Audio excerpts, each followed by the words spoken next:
শুভ সকাল বন্ধুরা, আশা করি সকলেই ভালো আছেন। আজকের আবার চলে এসেছি নতুন একটা ভিডিও নিয়ে। দেখুন আজকের আমার ভিডিওতে আমি সারাদিন কি করি। সকালবেলা উঠে সমস্ত বাসি কাজ শেষ করে এবার ফুল তুলতে চলে এসেছি। ফুল তুলে নিয়ে আমি ছাদে চলে যাব। সেখানে ছাদে যেহেতু আমার ঠাকুর মন্দির আছে, সেখানে আমি পুজোটা দেব। তাই সবসময় নিচের ফুল পাওয়া যায় না, রাস্তার ধারে গাছ থাকার জন্য সবাই তুলে নেয়। তাই ছাদেও কিছু গাছ লাগিয়ে রেখেছি, যখন ফুল না পাই তখন ছাদের থেকে ফুল তুলে ঠাকুরকে দিই। দেখুন এখানে তুলসী পাতা এবং কিছু ফুল ফুটেছিল, তুলে নিলাম। আর ছোট ছোট টবে এইসব গাছগুলো লাগিয়ে রেখেছি। অবহেলাতে কিন্তু এই গাছগুলো দারুণ ফুল দেয়, আর সব সময় তুমি এই ফুলটা পাবে। তাই এই ফুলদের একটু সমাদর করা উচিত। এবং পুজো দেওয়া হয়ে গেছে, এবার ফুলগুলো নিয়ে এসে আমি এখানে দিয়ে দিচ্ছি। এবং অতিরিক্ত রোদ হওয়ার জন্য এগুলো সব শুকিয়ে নেব, দিয়ে আর গাছের গোড়ায় দিয়ে দেবো। আর না হলে এই ফুল সবসময় আমি পচিয়ে গাছে দিই, আবার কিছু ফুল শুকিয়েও দিই। দেখুন এইবার আমি সবজি তুলে নিচ্ছি। গাছে কত সবজি হয়েছে, বেগুনগুলো দেখলে যা ভালো লাগে না। আর একদম থোকো থোকো মতন হয়েছে। প্রত্যেকদিন দুটো চারটে করে তুলি, আজকে কিন্তু অনেক তুলব। ভেবেছিলাম একটু নিম বেগুন করব, আর সেই জন্য বেগুন তুলতে এসছি। এই বেগুন তুলতে গিয়ে দেখুন পুরো একদম ডালটা ছিঁড়ে নিয়েই তুললাম। বলে না চোর পাড়ালে বুদ্ধি বাড়ে।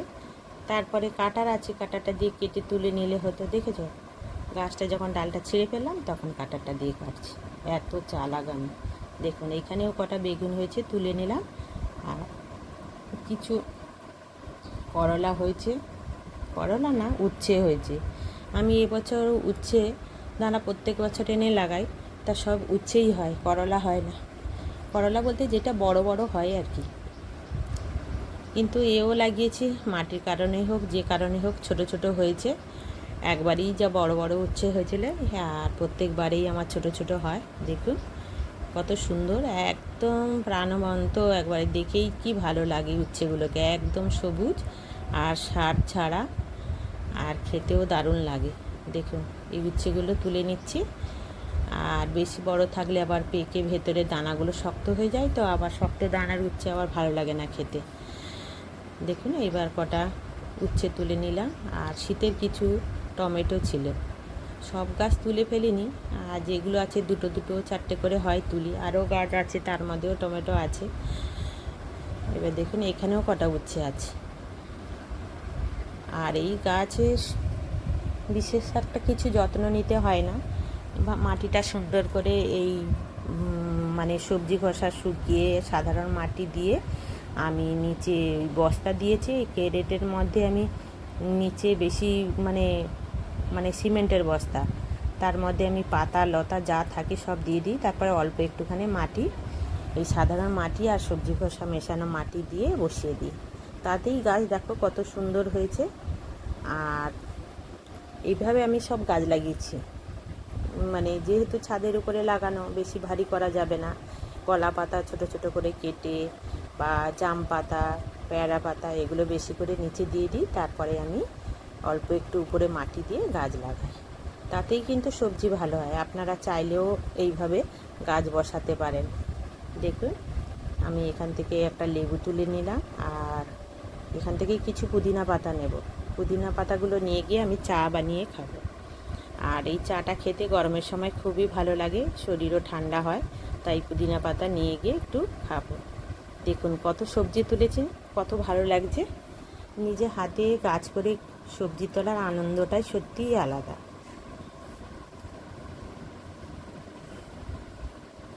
দেখুন এইবার আমি নিচে চলে এসেছি টিফিন করার জন্য। আর এইখানে আমি রুটি করব। আমাদের বাড়িতে টিফিনের ঝামেলাটা বেশিই হয়, চারজন চার রকমেরই খায়। আজকে ঠিক করেছি রুটি সবাইকে খাওয়াবই, তাই তরকারিটা একটু করছি। রুটি আমার হয়ে গেছে। আমি শীতের সময় কিছু মটরশুঁটি মোটামুটি আমি সংরক্ষণ করে রেখে দিই।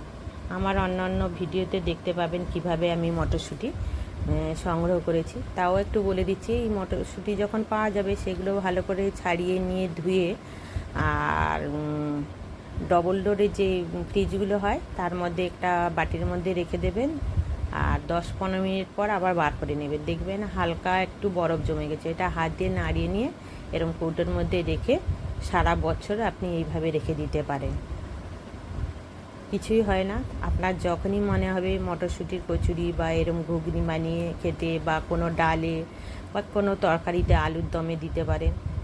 এটা সারা বছর সংরক্ষণ করে আমি প্রত্যেক বছরই রেখে দিই। তাই আজকের ভাবলাম কি রান্না করব, তেমন একটা কিছু সবজি নেই, তাই আলু আর মটরশুঁটি দিয়ে একটু ঘুগনি বানিয়ে ফেলবো। তেমন কিছু না, ছিটেফাটা একটু তেল দিলাম, তার মধ্যে দিয়ে দিয়েছি আদা, রসুন, পেঁয়াজ বাটা, আর যে তুলে নিয়েছিলাম ছোটো ছোটো 2টো টমেটো, তাই দিয়ে দিলাম, যা আছে তাই দিয়ে। আর গোটা গরম মশলা দিয়েছি, এর মধ্যে একটু গুঁড়ো মশলা দিয়ে দেবো, যেগুলো দিই সাধারণত, যেমন ধনে গুঁড়ো, জিরে গুঁড়ো, আর লঙ্কা আর হলুদ। সামান্য একটু মিষ্টি ফেলে দেবেন, দেখবেন এর স্বাদই আলাদা। আর আমাদের তো উপর মহল থেকে রায় এসে গেছে, বেশি তেল খাওয়া যাবে না, মিষ্টি খাওয়া যাবে না। আমরা বাচ্চাদের বারণ করি, এটা খাবে না, ওটা খাবে না, আমাদের এমন এক লোক বারণ করে দিয়েছে, সত্যি ওই জন্য কম তেল দিয়ে রান্না করতে হচ্ছে, দেখুন। আর মশলাটা একটু বেশি দিয়ে করলে হয়তো ভালো লাগতো, তাই সকালের টিফিন তো বেশি আর মশলা দিলাম না, অল্প একটু মশলা দিয়েই করছি। আর গরমে যত হালকা পাতলা খাবেন না, ততই শরীর ভালো থাকবে, সেই বুঝেই রান্না। এইবার ভালো করে কষিয়ে নিয়েছি।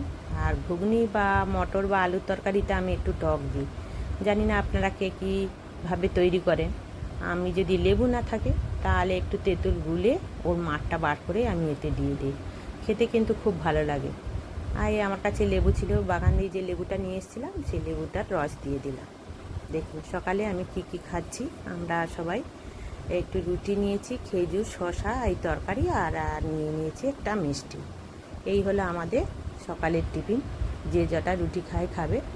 রুটি দেখলে সবাই পালায়, আমার ছেলে মেয়ে রুটি খেতে চায় না, কিন্তু করেছি, আজকের খেতেই হবে। এইবার সকালে রান্না, বলেছি বাবা গরমে আমি বেশি কিছু করতে পারবো না, যেটা করব সেটাই খেতে হবে। এইবার আমি কড়াইতে বসিয়ে দিলাম ডাল। এবার 5 ফোড়ন দিয়েছি, তেজপাতা, শুকনো লঙ্কা আর পেঁয়াজ, কাঁচা লঙ্কা দিয়ে ভালো করে ভেজে নিচ্ছি লবণ দিয়ে। তারপরে আমি দিয়ে দেবো এই যে সিদ্ধ করে রাখা মসুরের ডাল। এখন গরমের দিনে মসুরের ডাল খেতেও ভালো লাগে, তাই মসুরের ডালটা করে নিলাম।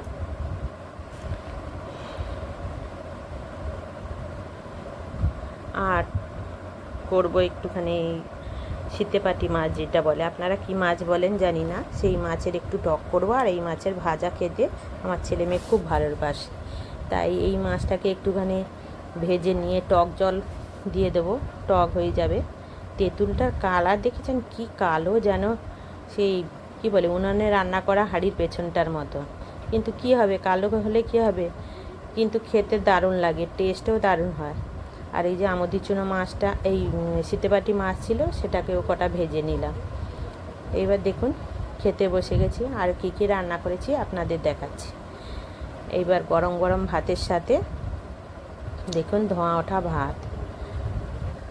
এইবার নিয়ে নিয়েছি কুঁদলি আলু ভাজা, এই যে মাছের ভাজা, আর ডাল, আর এই যে সকালে টিফিনে যেটা ছিল, আর মাছের কালিয়া করেছি।